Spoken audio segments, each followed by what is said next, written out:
धमकी दे दे करके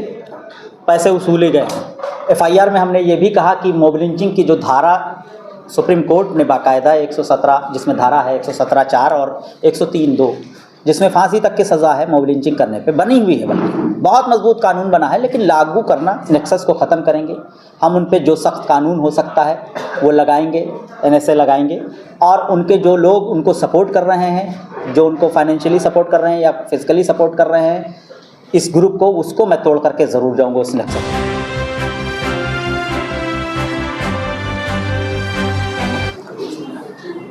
चूँकि अलीगढ़ में 24 तारीख को एक घटना घटती है जिसमें 4 लोग होते हैं जो मीट का एक छोटी मोटी दुकान के लिए मीट लेकर के जाते हैं, और बहुत हर वो तरीके से ले जाते हैं जो गवर्नमेंट उनको ऑथराइज़ करती है कि गाड़ी की स्लिप भी है, पास है, क्या वो मीट ले जाएंगे उसकी भी स्लिप है, कितना ले जाएंगे उसकी भी स्लिप है, कहाँ ले जाएंगे, कौन सी शॉप नंबर है उसकी भी स्लिप है। सरकार की तरफ से जो भी उनको ऑथेंटिसिटी दिया गया था, जो बताया गया था, वो सारे रूल फॉलो करते हैं। लेकिन चूँकि एक मॉब का एक दौर चल रहा है, सरकार प्रायोजित कहिए या सरकार के समर्थन के साथ यहाँ पर हिंदुस्तान में चल रहा है, नेता लोग उसमें शामिल रहते हैं और बल्कि उनका जो है सपोर्ट भी रहता है इस लिंचिंग करने वाले ग्रुप का, कि वो लोग ये पता करते रहते हैं कहाँ से आ रहा है, तो कैसे जो है वो लोग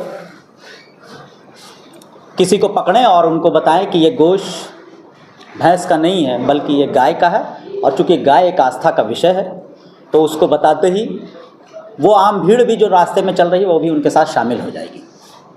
इसी को लेकर के 4 लोग थे, अरबाज, कदीम,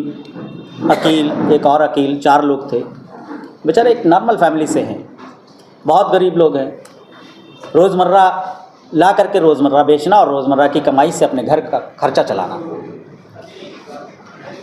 इनको मारा पीटा गया बहुत बुरी तरीके से, अधमरा जब कर दिया गया, पुलिस आई, पुलिस की गाड़ी में ये लोग बैठ गए बचाने के लिए। फिर उसके बाद भीड़ ने जब उनको मारने पीटने लगे तो इनको लगा कि पुलिस की गाड़ी में अब हम बैठ गए हैं तो सेफ़ होंगे, लेकिन बाद में जब उन लोगों का प्रेशर पड़ा तो वही पुलिस वाले गाली दे करके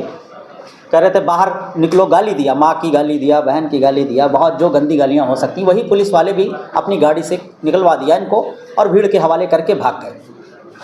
ये कितनी शर्म की बात है कि एक जिसके ऊपर सबसे बड़ी जिम्मेदारी थी कि वहाँ उनको बचाना, वही वो भाग गई। खैर उसके बाद में जब फोर्स पहुँची है, जब बहुत ज़्यादा लगा कि कहीं ऐसा ना हो बहुत बड़ा हो जाए, तो उसके बाद उनको किसी तरह बचाया गया। लेकिन वहाँ के जो लोकल SHO थे उन्होंने एक सबसे अच्छी चीज़ ये किया कि उन्होंने फ़ौरन अपनी गाड़ी में उन लोगों को लेकर के अलीगढ़ का जो डिस्ट्रिक्ट हॉस्पिटल था वहाँ ले गए, और फिर वहाँ से लोगों का प्रेशर पड़ा तो जवाहरलाल नेहरू मेडिकल कॉलेज जो MU का है वहाँ एडमिट किया। हमारी टीम पहुँचती है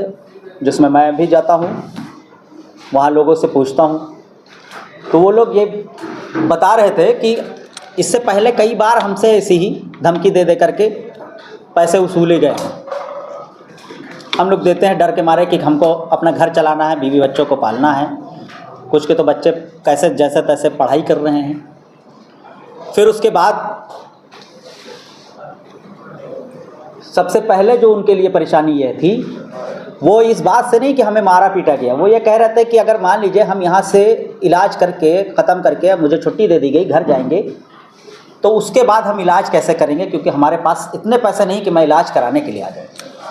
उन्हें पूछा था उनसे कि क्या खाना खा रहे हैं, कैसे रह रहे हैं, तो उसका जो लोकल लोग थे, दोस्त वगैरह थे, सब ने मिल करके उनका साथ दिया।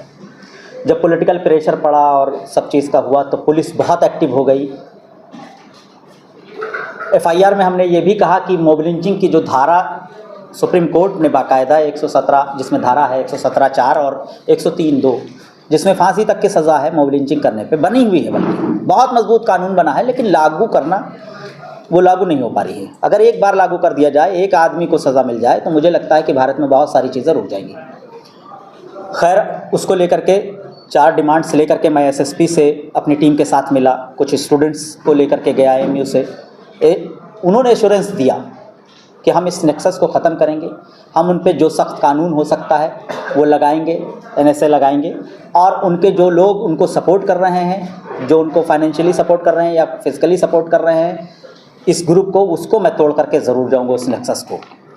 ये उनका पॉजिटिव रिस्पांस था। तो हमको लगा कि हाँ, अभी तक के वो लोग जो मेन अक्यूज़ हैं वो अभी तक के नहीं पकड़े गए, जिस पे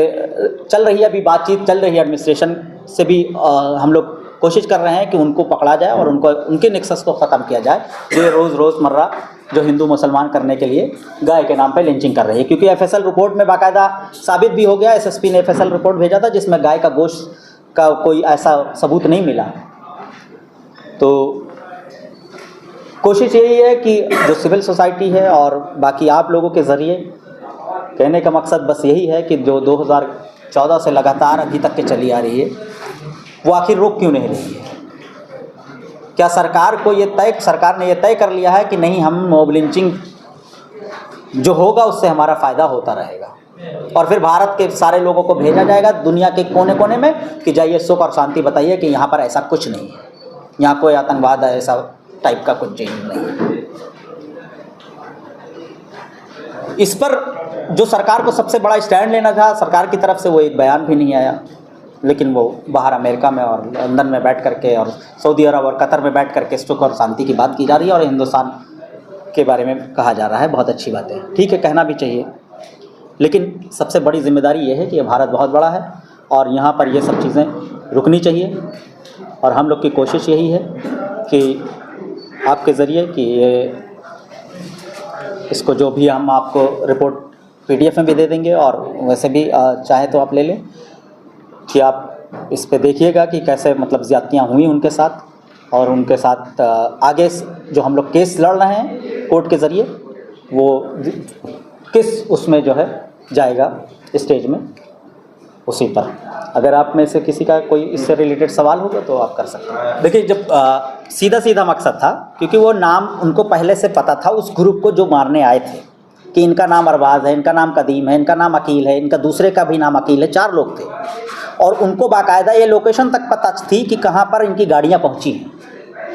उनको ये मालूम था कि अगर कोई हिंदू अगर गोश्त ले जा रहा होगा तो वो बजरंग दल वाले ग्रुप को अगर ये पता होता कि ये हिंदू लोग ले जा रहे हैं तो वो कभी इस तरह नहीं करते। 300 लोग थे जो मारने वाले लोग। जाति, चूँकि देखिए जाति उसमें कहीं पर FIR में भी मेंशन नहीं है, तो हम लोग कैसे पता कर सकते हैं, क्योंकि 25 लोगों का नामजद है और 150 से ज़्यादा लोगों को, अज्ञात लोगों को बाकायदा जो FIR हुई है वहाँ के SHO के द्वारा उसमें किया गया, क्योंकि उसका नाम जैसे भोलू है। अब भोलू होता क्या है, देखिए ये हिंदुस्तान का 2014 के बाद से, बल्कि और उससे पहले से चला आता है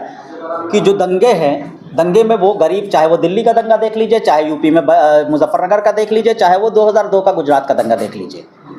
कोई बहुत बड़े आदमी का, जो अभी बात हो रही थी कि बहुत बड़े आदमी जो ऑफिसर हैं, जो प्रोफेसर हैं, जो सिविल सोसाइटी के टॉप मोस्ट लोग हैं, VIPs लोग हैं, वो कभी अपने बच्चों को नहीं भेजते हैं। वो लोग वही लोगों को तय करते हैं जो वो लोग रोज़मर्रा कमाते हैं और बहुत गरीब होते हैं। गरीब कौन है ये भारत में सबको मालूम है कि पिछड़े, दलित और आदिवासी, मुसलमान, इन लोगों को आके कर दिया जाएगा इस भीड़ को, तो ये लोग जो है दंगा भड़काएंगे, क्योंकि उनके पास करने को कुछ होता नहीं है। यही एक रीज़न होता है कि वो उस भीड़ का हिस्सा बनते हैं कि शायद इससे कुछ हासिल हो जाए, लेकिन हासिल कुछ नहीं होता, बल्कि उनकी लाइफ बर्बाद होती है।